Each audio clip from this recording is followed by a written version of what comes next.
Actually, dalawang bill to, no? Yung unang-una, yung forfeiture of properties illegally acquired by aliens, no?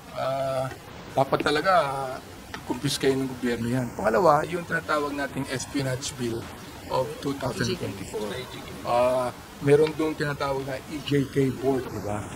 Para meron tayong reparation sa mga biktima ng mga extrajudicial killings.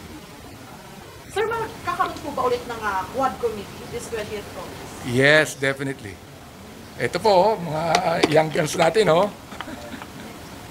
Bakit po sa tingin niyo, sir, kailangan maipagpatuloy ng magkaroon ulit ng Quadcom at maipagpatuloy yung mga dinidinig nyo noong 19 Congress? Ang dami pang dapat na pag-usapan, ang dami pang dapat na puntuhan natin dito. For example, yung Pogo.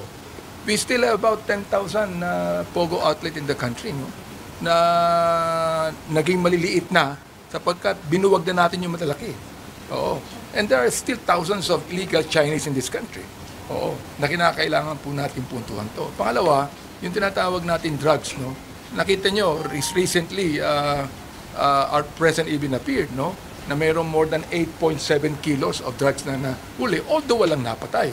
Oo. Yun ang nais natin puntuhan pa rin. Bakit marami pa rin drugs na yun? Despite the fact na nung panahon nung dating Pangulo, napakarami nang napatay.